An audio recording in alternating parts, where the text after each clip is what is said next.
Добар ден, пладневни вести на Канал Плюс. Почнуваме веднаш по кратката најава.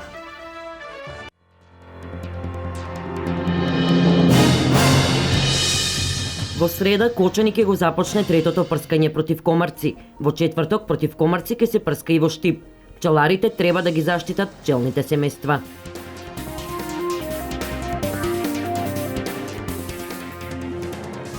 Во тек е конзервацијата на бедемот на археолошкиот локалитет Баргала кај Штип. Се работи на четвртата делница од бедемот со должина од 22 метри.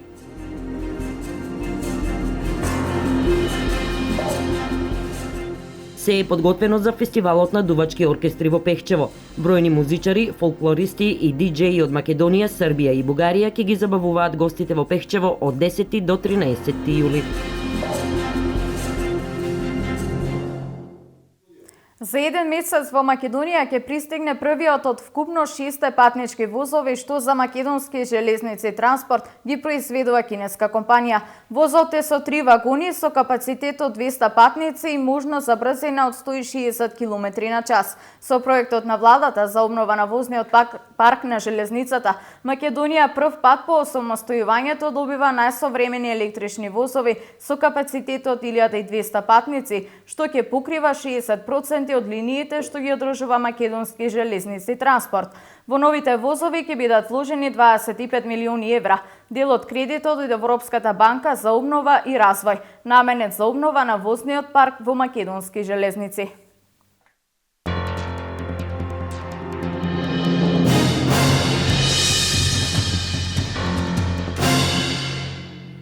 Истокот се бори со најазда на комарци.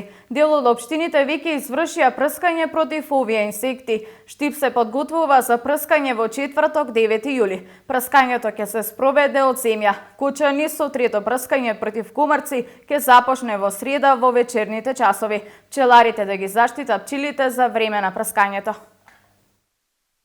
Продолжува прскањето против комарци во Кочани. По авионското прскање сега следува и прскање од земја, што е во рамки на првата фаза на третманот.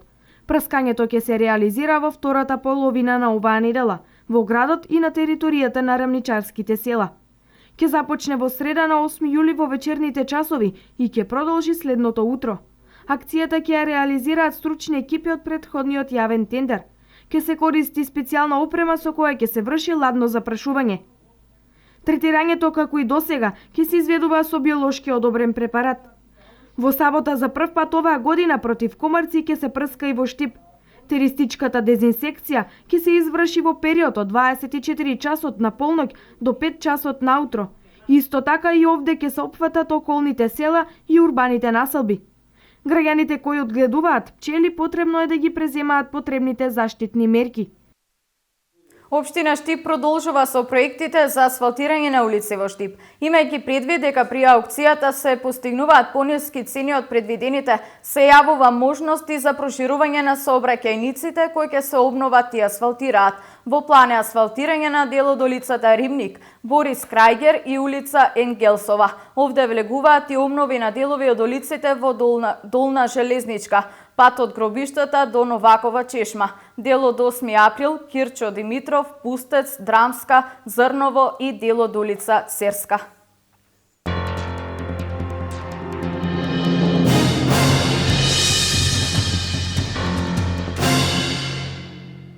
Во тек е конзервацијата на бедемот на археолошкиот локалитет во Македонија Баргала кај Штип. Екипи на Заводот за заштита на спомениците на културата и музеј Штип интензивно работат на конзервација на североисточниот бедем на овој значаен археолошки локалитет.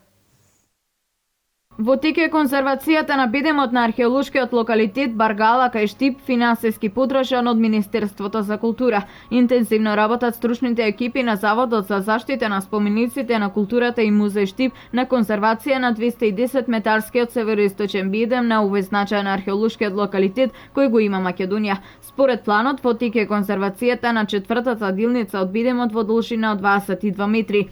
Третата фаза од конзервацијата заврши минатата година, а беа конзервирани и реставрирани неколку важни наоди, меѓу кои печка за стакло и метал. Со ваквото работење се овозможува предпознатливоста на овој локалитет, а со тоа се зголемува и посетеноста. А во моментот археолозите од Штипскиот музеј работат и на други проекти, меѓу кои се истражување на објектот кој служел за верски обреди Екстрамурас, кој се наоѓа надвор од зидините на локалитетот Баргала, конзервација на 30 икони од црква Успенија на Пресвета Богородица, како и издавање на публикации од етнологијата, историјата и историјата на уметноста. Според програмата на Штипското културно лето, вчера во Дом на млади театарска представа "Снег во јуни" имаа учениците од Основното училиште Гоце Делчев. Представата е дел од владиниот проект за популаризација на театарот кај помладата публика. Штипско културно лето продолжува во среда со промоција на стихозбирка на Анастасија Петрова. Со представата "Снег во јуни", дел од учениците на Општинското основно училиште Гоце Делчев беа дел од Штипско културно лето 2015-та. Представата беше доста забавна, затоа исто и сите проби беа со неминувани шега и лесно.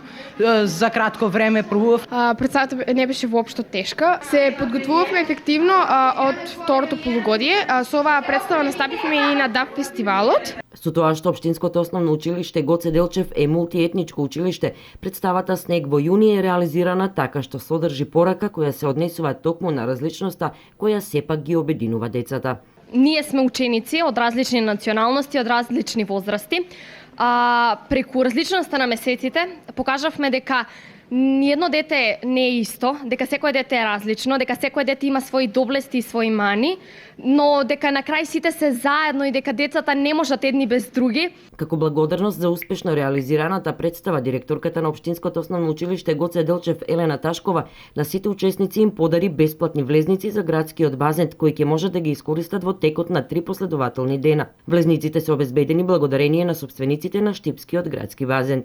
Представата е дел од проектот популаризација на театарот, во кој освен со "Снег во јуни", Општинското основно училиште Гоце Делчев е вклучено и со представата "Бајка од паркот", а освен Општинското основно училиште Гоце Делчев, представа подготвија и учениците од Општинското основно училиште Славејко Арсов, кои исто така во Дом на млади во петокот се представија со комедијата и девојчињата играат фудбал. Идејата е училиштата, односно децата од најмала возраст да го воспостават тој линк, контакт со театарот преку организирање или правење на представи во кои што главната асистенција и помош ќе ја имаат од професионални кадри од Народниот театар. Во представата учествуваат 17 ученици од предметна настава од 6 до 9 одделение, вклучувајќи го тука и подрачното училиште во населба 3 Чешми. На овој проект интензивно се работело во текот на изминатите 6 месеци со помош на режисерот Никола Ристов. Проектот ќе финишира некаде во септември или октомври, кога најдобрите представи, јас се надевам дека една или двете представи од нашите основни училишта ќе бидат во Скопје на онаа централна или главна манифестација кога ќе го заокружиме проектот и истите представи ќе се играат на сцените на Народниот театар во Скопје. Општина Пехчево интензивно се подготвува за петото јубилејно издание на фестивалот за дувачки оркестри Пехчево 2015, што ќе се одржи од 10 до 13 јули. Ќе настапат голем број неестрадни македонски имиња, а главната атракција секако е надпреварот за дувачки оркестри и етносајмот. Пехчево е подготвено в петок да го отвори единствениот фестивал во Македонија посветен на дувачките оркестри. На официјална пресконференција го најави организаторите. Петото јубилејно издание на фестивалот на дувачки оркестри 2015 и оваа година ќе се одржи од 10 до 13 јули, а според очекувањата, организаторите се подготвени како добри домаќини да пречекаат над 30.000 гости. Имаме голем број на гости за време на фестивалот, музички естрадни звезди, како народни, така и забавни пејачи. Наши гости ќе бидат Викторија Лоба, Владко Илиевски, Јордан Митев, Миле Кузмановски, Дани. Исто така имаме голем број на диџеи како од Република Македонија, така и од соседна Република Бугарија. Голем број на културно-уметнички друштва од нашата земја, исто така и од Република Бугарија. Ке настапат познати дувачки оркестри од Република Србија и од Република Бугарија.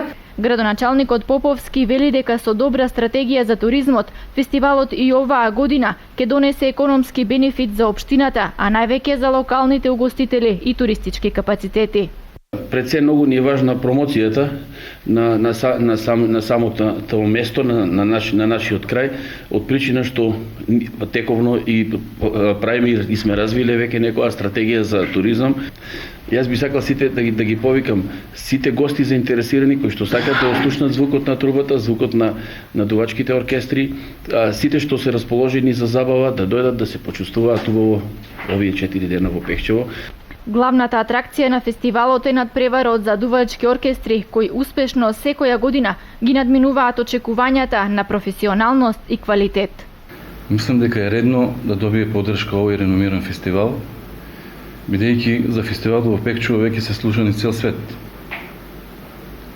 Знаете дека до сега прво наградениот и второ наградениот оркестар зема директно учество во Гуча. Знаете дека овие 4 години буквално им ги собравме сите награди од Златна труба и најдобар оркестар. Морам да ги споменам. 2011, 2013 Демир Кантуровски ја освои Златната труба во Гуча. Многу добро влијание имаше врз нас со тоа што ние успеавме доста многу да се експонираме, нели? Финансиски организацијата на фестивалот е подкрепена од буџетот на општината, локални спонзори и Министерството за култура. В понеделник на последниот ден од фестивалот на празникот Павлов ден, кога општина Пехчево го празнува и денот на градот, ќе се одржи традиционалниот етно саем на кој ќе бидат поставени 30 на штандови со локални производи на храна и рачни изработки од Малешевијата.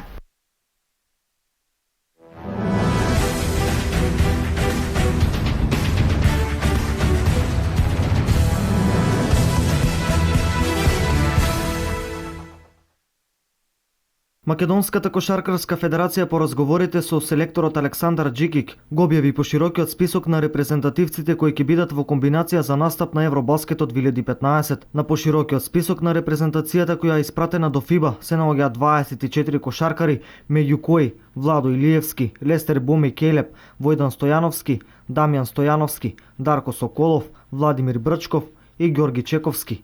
Подготовките почнуваат на 25 јули во Скопје, а до почетокот на Евробаскетот репрезентацијата ќе одигра поголем број пријателски надпревари со силни репрезентации во Охрид и Гевгелија во нашата земја, како и во Литванија и Шпанија на подготвителни турнири за континенталниот собир. Првата фаза на Евробаскетот 2015 што почнува на 5 септември, Македонија ќе игра во Загреб, каде во групата ќе се сретне со Холандија, Грција, Хрватска, Словенија и Грузија.